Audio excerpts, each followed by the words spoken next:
Guys, welcome back to our channel. इस video में हम कंप्लीट करेंगे छत्तीसगढ़ शिक्षक पात्रता परीक्षा टीईटी 2019 का वर्ग 2 का क्वेश्चन पेपर है। तो इसको एक बार एनालिसिस करते हैं।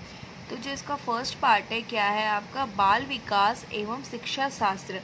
तो यहाँ पे क्वेश्चन नंबर 1 क्या दिया हुआ है, दल शिक्षण में विकसित करने की सामर्थ्य है, सर्वाधिक उपयुक्त विकल्प का चयन करें। तो ऑप्शन 1 बोल रहा है प्रतिस्पर्धा की भावना, सेकंड है सहयोग, थर्ड वन है एक दूसरे के शिक्षण को परिपूर्ण करने की आदत, और फोर्थ है एक दूसरे के शिक्षण की कमियों को चिन्हांकित करना। तो यहाँ पे करेक्ट आंसर क्या हो जाएगा, ऑप्शन नंबर सी, एक दूसरे के शिक्षण को परिपूर्ण करने की आदत। यहाँ पे इसका डिटेल दिया हुआ है, दल शिक्षण छात्रों को सहयोगात्मक प्रयासों के लिए विशिष्ट कौशल विकसित करने में मदद करती है। दल शिक्षण छात्रों को क्या करती है, सहयोगात्मक प्रयासों के लिए विशिष्ट कौशल विकसित करने में मदद करती है।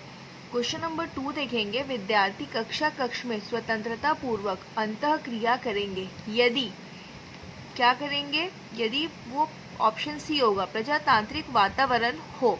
विद्यार्थियों के लिए कक्षा में स्वतंत्रता पूर्वक अंतः क्रिया करना महत्वपूर्ण है ताकि वे बेहतर ढंग से सीख सके और एक सक्रिय वातावरण में संलग्न हो सके।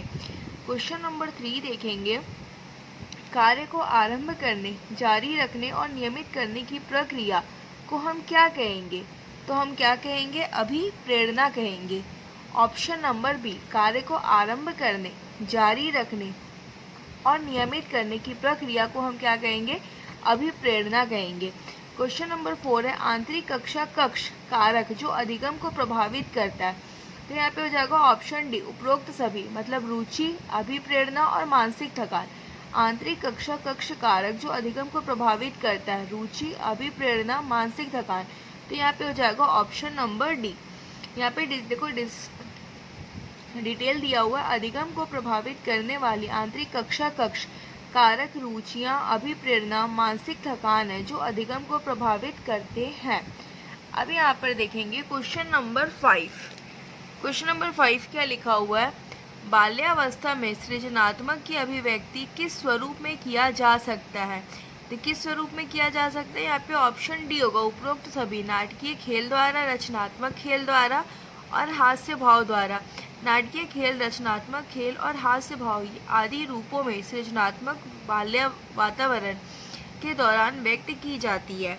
अब यहाँ पे क्वेश्चन नंबर 6 देखेंगे, बुद्धि के द्वित्व सिद्धांत के अनुसार व्यक्ति की बुद्धि का विशिष्ट तत्व अथवा तत्व। तो यहाँ पे ऑप्शन क्या हो जाएगा, 6 नंबर का बी, अर्जित किया जा सकता है। यहाँ पे देखो द्वितीय सिद्धांत स्पीयरमैन ने दिया है, फर्स्ट दिया है जी, सामान्य, जन्मजात होता है, एस, विशिष्ट, अर्जित किया जाता है। अब यहाँ पे देखेंगे क्वेश्चन नंबर 7 क्या लिखा है, बच्चों में पिछड़ेपन का कारण हो सकता है। तो बच्चों में पिछड़ेपन का कारण क्या हो सकता है, ऑप्शन डी, उपरोक्त सभी, दृष्टि दोष, निर्धनता, दोषपूर्ण पाठ्यक्रम। पिछड़ापन एक व्यक्तिवादी समस्या है। एक बच्चे को पिछड़ा तब कहा जाता है जब उसकी शैक्षिक उपलब्धि उसकी प्राकृतिक क्षमताओं के स्तर से कम हो। इसका कारण शारीरिक, मानसिक और व्यक्तिगत स्थितियां हो सकती है। अब यहाँ पे देखेंगे क्वेश्चन नंबर 8 क्या लिखा हुआ है, एक शिक्षक पाठ पढ़ाने से पहले बच्चों से प्रश्न पूछकर उनमें रुचि और जिज्ञासा उत्पन्न करता है। यहाँ किस नियम का उपयोग किया गया है। तो यहाँ पे कौन से नियम का उपयोग किया गया, ऑप्शन नंबर सी, तत्परता का नियम। एक शिक्षक पाठ पढ़ाने से पहले बच्चों से प्रश्न पूछकर उनमें रुचि तथा जिज्ञासा उत्पन्न करता है। यह किस नियम का उपयोग किया गया, तत्परता का नियम। तत्परता का नियम, जब सीखने वाला अपने ज्ञानेंद्रियों एवं कर्मेंद्रियों में तत्परता उत्पन्न कर लेता है तो वह कार्य को जल्दी सीख लेता है। अब यहाँ पे क्वेश्चन नंबर 9 देखेंगे, क्या लिखा हुआ, चित्र पूर्णता परीक्षा एवं कोह ब्लॉक डिजाइन परीक्षा बालक के डैश को जानने के लिए उपयोग किया जाता है। तो यहाँ पे हो जाएगा ऑप्शन नंबर सी, बुद्धि।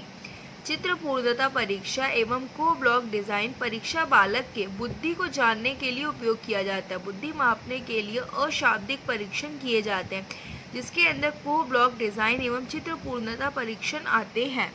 अब यहाँ पे देखेंगे आप क्वेश्चन नंबर 10 क्या लिखा हुआ है, वह योग्यता जिसके द्वारा नए संबंधों का ज्ञान होता है, इसकी उत्पत्ति में चिंतन के परंपरागत प्रतिमानों से हटकर असाधारण विचार उत्पन्न होते हैं तो उसे कहा जाता है, तो उसे क्या कहा जाता है? सृजनात्मक कहा जाता है। फिर क्वेश्चन नंबर 11 देखो, प्रकृति एवं पोषण, प्रकृति एवं पोषण संकेत करते हैं, तो क्या संकेत करते हैं? वंश, क्रम एवं वातावरण। प्रकृति व्यक्ति के जन्म से जुड़ा होता है और पोषण वातावरण से अर्जित किया जाता है। जो प्रकृति होती है वो व्यक्ति के जन्म से होता है और पोषण वातावरण से अर्जित किया जाता है, इसलिए प्रकृति एवं पोषण क्या संकेत करते हैं? तो वंश, क्रम एवं वातावरण। अब क्वेश्चन नंबर 12 देखो क्या लिखा है, स्मृति स्तर पर प्राप्त तथ्यों एवं सूचनाओं के आधार पर नवीन नियम एवं सिद्धांतों को विकसित करना कहलाता है। क्या कहलाता है? सामान्यीकरण। स्मृति स्तर पर प्राप्त तथ्यों एवं सूचनाओं के आधार पर नवीन नियम एवं सिद्धांतों को विकसित करना कहलाता है सामान्यीकरण। क्वेश्चन नंबर 13 क्या लिखा है, एक बच्चा 100 एवं वॉज तथा न्यूक्लियर एवं अनक्लियर में विभेद नहीं कर पाता, वह निम्न से पीड़ित है। तो किससे पीड़ित है वो? डिसलेक्सिया। डिसलेक्सिया होता क्या है? डिसलेक्सिया एक अधिगम विकलांगता है जिसमें बच्चे सीधे अक्षर को उल्टा लिखते हैं, जो एक तरह की लर्निंग डिसएबिलिटी है। तो कहीं पर भी अगर लर्निंग डिसएबिलिटी की बात आएगी तो वहाँ पे क्या आ जाएगा? डिसलेक्सिया। अब यहाँ पर क्वेश्चन नंबर 14 देखेंगे, यदि कोई विद्यार्थी प्रश्न पत्र में किसी प्रश्न के संबंध में पूछताछ करना चाहता है तब क्या करेगा? तो यहाँ पे कौन सा ऑप्शन हो जाएगा? 14 का सी। आप उसे तब तक प्रतीक्षा करने की सलाह देंगे जब तक त्रुटि सुधार निर्धारित न हो जाए। ये शिक्षक का दायित्व होगा कि वह विद्यार्थियों के प्रश्नों का समाधान करे ताकि वे अपनी समस्याओं के लिए उन पर भरोसा कर सके।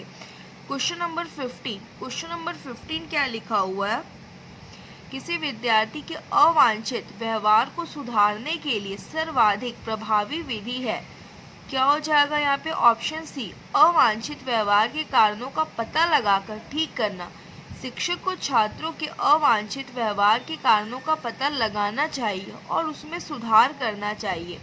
क्वेश्चन नंबर 16 क्या लिखा हुआ, प्रोजेक्ट विधि से संबंधित देखेंगे। क्वेश्चन नंबर 16 क्या लिखा हुआ, प्रोजेक्ट विधि से संबंधित कौन सा कथन सही है? तो यहाँ पे हो जाएगा ऑप्शन डी, उपरोक्त सभी। अनुभव द्वारा सीखना बिल्कुल करेक्ट है। शिक्षक एक सुविधादाता के रूप में, ये भी करेक्ट है। समस्या समाधान, ये भी करेक्ट है। तो प्रोजेक्ट विधि के संबंधित कौन सा कथन सही है? अनुभव द्वारा सीखना, शिक्षक एक सुविधादाता के रूप में, समस्या समाधान मीन्स ऑप्शन डी हो जाएगा, उपरोक्त सभी।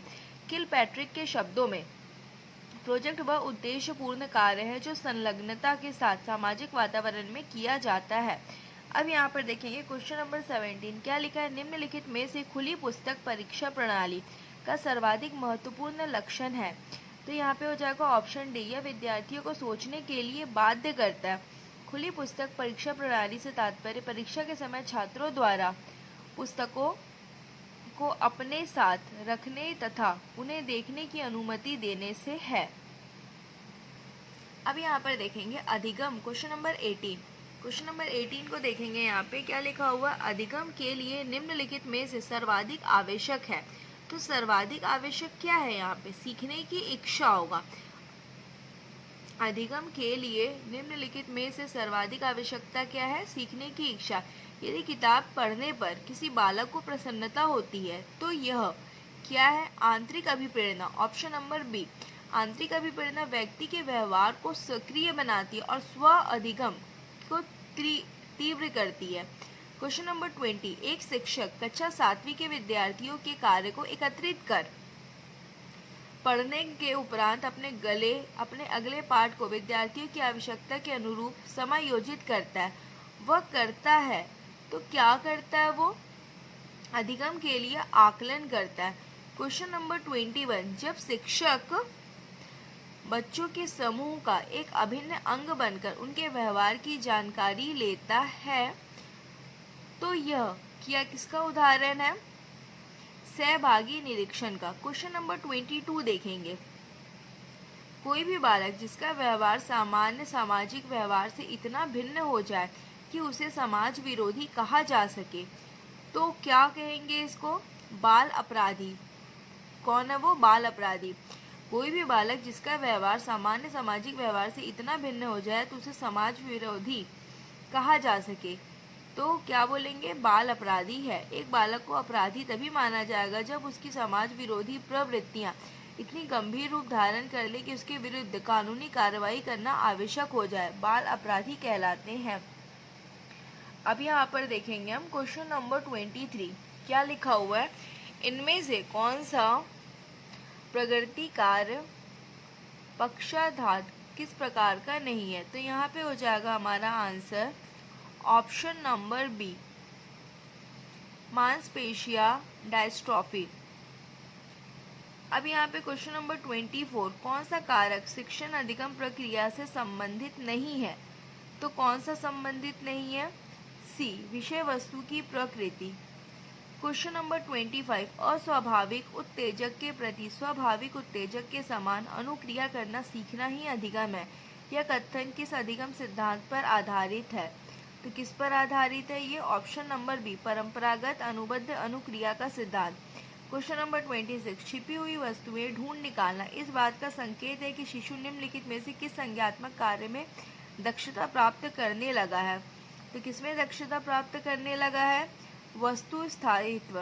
स्विट्जरलैंड मनोवैज्ञानिक जीन पियाजे ने वस्तु स्थायित्व के रूप में संदर्भित किया है। क्वेश्चन नंबर 27, बालकों की विभिन्नताओं के चाहे जो भी कारण हो, वास्तविकता यह है कि विद्यालय को विभिन्न पाठ्यक्रमों के द्वारा उनका सामना करना चाहिए। यह परिभाषा है। तो यह परिभाषा किसकी है? स्किनर की है। क्वेश्चन नंबर 28 देखेंगे। क्या लिखा हुआ? सीखने का अर्थ है। तो सीखने का अर्थ क्या? उपरोक्त सभी। ऑप्शन डी, आदतों का अर्जन करना, ज्ञान का अर्जन करना, अभिवृत्तियों का अर्जन करना। सीखना एक व्यापक, सतत एवं जीवन पर्यंत चलने वाली महत्वपूर्ण प्रक्रिया है। सीखना नए ज्ञान, कौशल, समझ और मूल्यों को प्राप्त करने की प्रक्रिया है। क्वेश्चन नंबर 29, धारा प्रवाहिता, विस्तार, मौलिकता एवं लचीलापन इत्यादि घटक संबंधित है। तो किससे संबंधित है? ऑप्शन नंबर सी, अपसारी चिंतन। प्रवाह, विस्तार, मौलिकता और लचीलापन भिन्न भिन्न चिंतन के आयाम और प्रतिभाशीलता के साथ संबंधित है। सृजनात्मक चिंतन प्रक्रिया में अपसारी चिंतन महत्वपूर्ण है। क्वेश्चन नंबर 30 देखेंगे। निम्नांकित में से मूल्यांकन को प्रदर्शित करता है। तो कौन मूल्यांकन को प्रदर्शित करता है? ऑप्शन डी, राम ने 200 में से 45 अंक प्राप्त किए, मोहन ने अंग्रेजी में 38% अंक प्राप्त किए, श्याम ने अंतिम परीक्षा में प्रथम श्रेणी प्राप्त की। तो ये सारे मूल्यांकन को प्रदर्शित करते हैं, इसलिए इसका आंसर हो जाएगा ऑप्शन डी। तो हमने पूरे 30 क्वेश्चन CDP के देख लिए, तो बाकी आगे के क्वेश्चंस को हम नेक्स्ट वीडियो में कवर करेंगे। तब तक के लिए थैंक्स फॉर वॉचिंग।